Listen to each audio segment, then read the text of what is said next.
আপনি, আমরা বাঙালিরা এখন যে ভাষায় কথা বলি, জানেন কি এই ভাষা একসময় ছিল প্রশ্নের মুখে।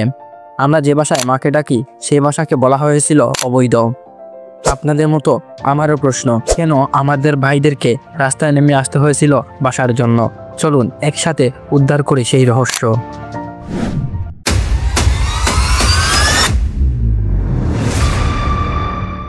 1947 সালের 14ই আগস্ট ভারতবর্ষ বিভক্ত করা হয় ধর্মের ভিত্তিতে।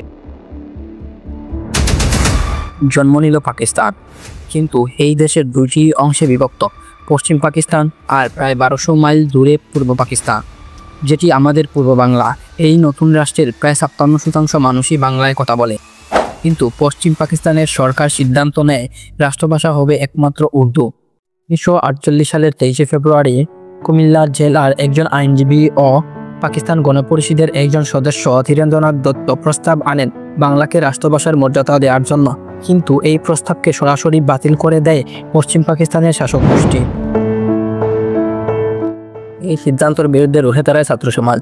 11 মার্চ 1948 ঢাকা বিশ্ববিদ্যালয়ের ছাত্ররা ধর্মঘট ও মিছিল পালন করে রাষ্ট্রভাষা বাংলা চাই এই স্লোগানে মেতে ওঠে পুরো ঢাকার রাজপথ। প্রথমে পুলিশ লাঠিচার্জ করলেও পরবর্তীতে গ্রেফতার করে ছাত্রলীগের অন্যতম সহসভাপতি গোলাম মাহবুব, ভাষা আন্দোলনের অন্যতম নেতা আব্দুল মতিন, শামসুল আলম, জাতীয় নেতা আব্দুস সামাদ আজাদকে।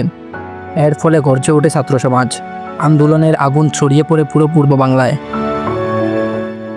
1948 সালের 19শে মার্চ পাকিস্তানের গভর্নর মোহাম্মদ আলী জিন্নাহ ঢাকায় আসেন এবং 21 মার্চ রেসকোর্স ময়দানে তিনি ঘোষণা দেন, Let me make it very clear to you, leave no doubt that the state language of Pakistan is going to be Urdu and no other language.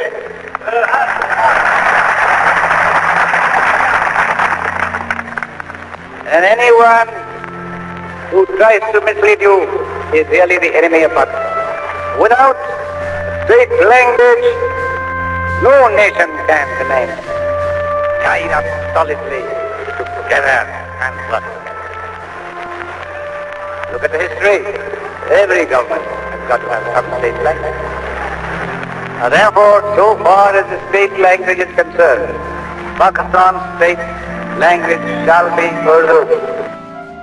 উর্দুই হবে পাকিস্তানের একমাত্র রাষ্ট্রভাষা, এবং এই বক্তব্যের আগুন জ্বলে ওঠে বাংলার ঘরে ঘরে। মোহাম্মদ আলী জিন্নাহ বিদায়ের পর আন্দোলন থেমে থাকেনি, বরং আরও গুছালু হয়। তমুদ মজলিস নামে একটি সংগঠন গড়ে ওঠে। তারা ভাষা আন্দোলনের মূল দায়িত্ব নেয়। ছাত্র ইউনিয়ন, মুসলিম লীগ সহ নানান সংগঠন যুক্ত হয়ে গড়ে ওঠে রাষ্ট্রভাষা সংগ্রাম পরিষদ। তারা জানে এবার শুধু দাবি নয়, দিতে হবে প্রতিরোধ। 52 সালের 20 ফেব্রুয়ারি রাতে পাকিস্তান সরকার 144 ধারা জারি করে জামাতে নিষিদ্ধ, কিন্তু ততদিন ছাত্রদের চেতনা থেমে থাকার নয়। 21 ফেব্রুয়ারি ছাত্ররা শপথ নেয় 144 ধারা ভেঙেই হবে মিছিল। পরবর্তীতে যখন ছাত্র মিছিল ঢাকা মেডিকেল কলেজের সামনে পৌঁছায়, তখন পাকিস্তান সরকারের আদেশে পুলিশ গুলি চালায়। রাস্তায় লুটিয়ে পড়ে রফিক, সালাম, জব্বার, বরকত সহ নাম না জানা আরও অনেকে। তারা বেঁচে থাকেনি, কিন্তু তাদের রক্ত দিয়ে লেখা হয় এক অমর ইতিহাস। ছাত্ররা দেয়াল দিয়ে ঘরে তুলে প্রথম শহীদ মিনার, সেই শহীদদের স্মরণে। 1956 সালে পাকিস্তান সরকার বাধ্য হয় বাংলাকে রাষ্ট্রভাষার স্বীকৃতি দিতে। শুধু তাই নয়, 1999 সালে ইউনেস্কো 21শে ফেব্রুয়ারিকে ঘোষণা করে আন্তর্জাতিক মাতৃভাষা দিবস হিসেবে।